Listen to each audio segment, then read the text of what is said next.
दोस्तों, कुछ खबरें ऐसी होती हैं जो आपको सोचने पर मजबूर कर देती हैं कि आखिर ये क्या हो रहा है और ऐसा हुआ क्यों।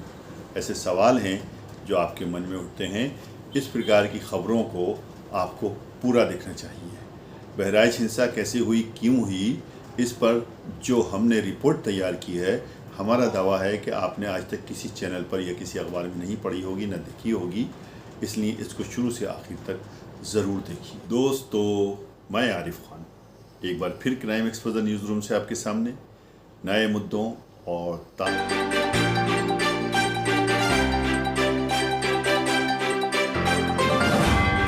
उत्तर प्रदेश का ज़िला बहराइच छोटी सी गलती के कारण धू धू करके जल उठा।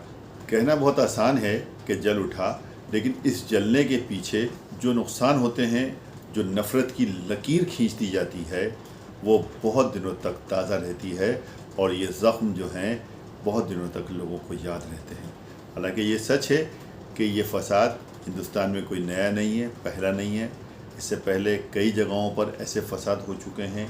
बस फ़र्क इतना है कि जब हिंदू मुस्लिम इसको सांप्रदायिक दंगे कहा करते थे और अब इस दंगों को क्या नाम दें, ये किसी की समझ में नहीं आ रहा है। क्योंकि पहले जो गलतियां होती थी कि उन गलतियों से सभी लोग परहेज़ करने लगे हैं, लेकिन कुछ शरपसंद लोग ऐसे हैं जो आज भी नहीं चाहते कि हमारा देश अमन, सुख, शांति को लेकर आगे बढ़े। इस प्रकार के लोग जो हैं वो बीच बीच में ऐसी घटनाएं करते रहते हैं या करवाते रहते हैं। कौन है वो जिम्मेदार जो नहीं चाहते कि देश हमारा फले फूले, आगे बढ़े। और जिस तरह से हिंदुस्तान की गंगो जमनी तहज़ीब यहाँ की एक मिसाल है। यहाँ पर आज से नहीं, सदियों से सभी लोग एक साथ मिलजुल कर रहते चले आए हैं। तब आखिर ऐसा क्या हो गया कि किसी को किसी की शोभा यात्रा पसंद नहीं आती, किसी को किसी का झंडा पसंद नहीं आता, किसी को किसी के धर्म के ऊपर उल्टे सीधे बातें कहने, नारे लगाने में सुकून मिलता है। ऐसा क्या हो गया और क्यों हो गया? ये बड़े सवाल हैं जो हमें ही सोचना है और हमें ही इनका हल निकालना है। बहराइच की घटना जैसी भी हो, लेकिन इसकी बड़ा जिम्मेदार वहाँ का पुलिस प्रशासन को माना जा रहा है। और सवाल उठ रहे हैं कि पुलिस प्रशासन ने इसको कंट्रोल करने में इतनी देर क्यों लगाई। सबसे पहला सवाल तो यही है कि इतनी बड़ी शोभा यात्रा में कम पुलिस वाले क्यों थे। दूसरा सवाल ये है कि डीजे पर एक धर्म विशेष के ख़िलाफ़ ऐसा गाना क्यों बजाया जा रहा था कि जिससे कि उसके जज्बात भड़कें। क्या पुलिस वहाँ मौजूद नहीं थी? क्या वो रोक नहीं सकती थी? और तीसरा सवाल ये है, जो व्यक्ति अब्दुल हमीद की छत पर चढ़ गया, उसने वहाँ पे लगा झंडा, उसका जो ईद मिलादुन्नबी का झंडा उसके यहाँ लगा हुआ था, उसको उखाड़ने के चक्कर में पूरी रेलिंग उसकी वहाँ पे तोड़ दी और अपना झंडा लगाने की या फहराने की कोशिश की, फहराया। तत्पश्चात कहते हैं कि उसको किसी ने गोली मार दी, बल्कि किसी ने नहीं, कहते यही है कि अब्दुल हमीद के परिवार ने गोली मारी और पुलिस ने उन आरोपियों को पकड़ा भी है। गोली मारना किसी बात का हल नहीं है। ये अलग बात है कि उसने गुस्से में या तेज में आकर ये सब काम किया हो, लेकिन अगर यहाँ पर संयम से काम लिया जाता या उसको छोड़ दिया जाता, ये झंडा फहराने दिया जाता या जो भी कुछ करने जाता, वो 5-10 मिनट की बात थी। अगर वो गुजर जाती तो इतना बड़ा फसाद वहाँ पर नहीं होता। लेकिन इंसानी फितरत है, उसकी बर्दाश्त की भी एक सीमा होती है। अगर जब बर्दाश्त से बाहर हो जाता है तो कहते ये हैं कि जितना ही कमज़ोर आदमी क्यों ना हो, वो भी बोल पड़ता है और चीख पड़ता है। हालांकि जिस तरह से जो घटना गोलीबारी की हुई वो अति निंदनीय है। हम भी उसकी निंदा करते हैं, क्योंकि ये सब जो है मसले का हल नहीं है, बल्कि इससे सब बर्बादी होती है। अब इसी घटना को ले लीजिए कि एक आदमी अपनी जान से चला गया, उसके जो पीछे उसके परिजन थे, उसकी बीवी थी, उसके माँ बाप थे, ये सब कुछ तो कहते हैं कि उनका सहारा था। उनका क्या होगा? और जिन लोगों ने ये काम किया, पुलिस ने उनको भी हाफ इनकाउंटर किया। क्या होता है हाफ इनकाउंटर में? कोई मामूली चीज़ नहीं है।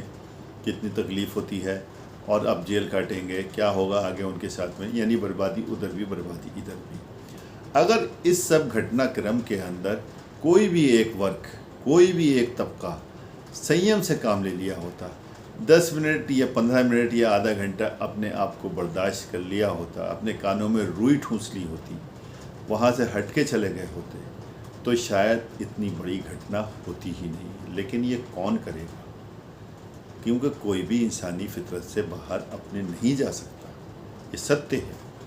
वहाँ पर जिस प्रकार से ये घटना हुई, उसके चश्मदीद गवाहों ने जो बयान दिए वो तो मैं आपको आगे सुनवाऊंगा ही, जिससे साफ जाहिर होता है कि यहाँ की पुलिस ने भी एक वर्ग के साथ मिलकर काम किया और जिस तरह से वहाँ के अल्पसंख्यकों ने रो रो कर अपनी दास्तान बयान की, यहाँ तक कहा कि मान लिया कि उसने गोली चलाई, अब्दुल हमीद के परिवार ने गोली चलाई, तो गलती एक ने की तो उसकी सज़ा क्या सबको भी दी जाएगी।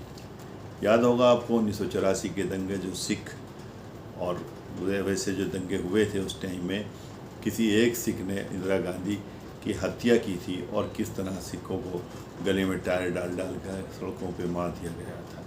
ये बहुत गलत है। इस प्रकार की जो घटनाएं होती हैं या इस प्रकार की जो सोच रखने वाले लोग होते हैं वो समाज में नासूर हैं, देश के ऊपर कलंक हैं।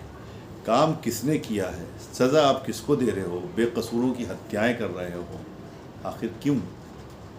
आपके पास तो बुद्धि है ना, समझ तो है ना कि भाई जिसने काम किया हो उसको सज़ा तो कानून देगा। ठीक, चलिए हमने ये भी मान लिया कि आप उसको सज़ा दे दीजिए, लेकिन उनके आड़ में उन बेकसूरों को तो मत मारिए जिनका कोई कसूर ही नहीं है। इस हिंसा में भी ऐसा ही हुआ है। काम अब्दुल हमीद के परिवार ने किया, गोली चलाई, लेकिन वहाँ के अल्पसंख्यकों ने कहा कि वहाँ की पुलिस ने एक तरफा कहीं कार्रवाई करी और कई अल्पसंख्यकों को बुरी तरह से इसमें मारा पीटा गया और उनकी गिरफ्तारियाँ भी हुई। देखिए हमारी ये रिपोर्ट।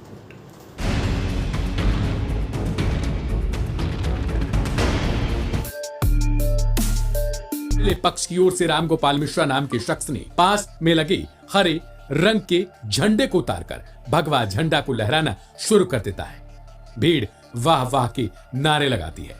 गोपाल को यह लगा कि फिलहाल लोग उनके साथ हैं और वो सेफ हैं, लेकिन पुलिस ने जैसे ही लोगों को खदेड़ा वैसे ही भीड़ हट जाती है और दूसरे पक्ष ने राम गोपाल को अकेले पाकर गोली मार दी है।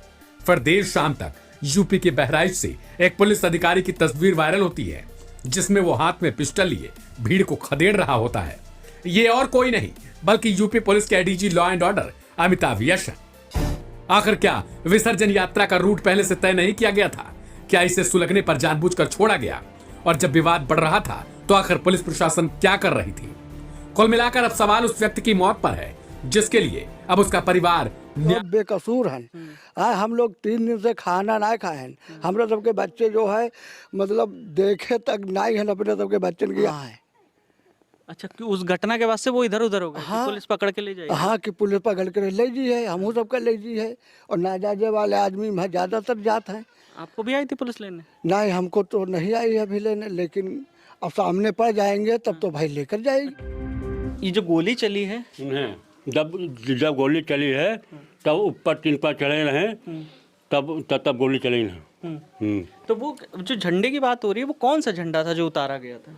ये झंडा रहा, जो झंडा इस्लाम का रहा। अच्छा, हाँ। तो वो उनके घर पे लगा था? हाँ, अब्दुल हमीद के घर पे? हाँ, अब्दुल हमीद के घर पे लगा था, क्योंकि वो उस धर्म को फॉलो करते हैं। हाँ। और फिर वो लड़का चढ़ा, उसने क्या किया? वो लड़का चढ़ा, झंडा उतार के नीचे फेंक दी और जाते फूके। इसलिए गोली चली। इसलिए और दवाई सटर टूरिन, तो इसलिए आसमानी फेर करीन। अच्छा, और उसी में उसको गोली लग गई। हाँ। क्या नाम है आपका? किस्मतुल।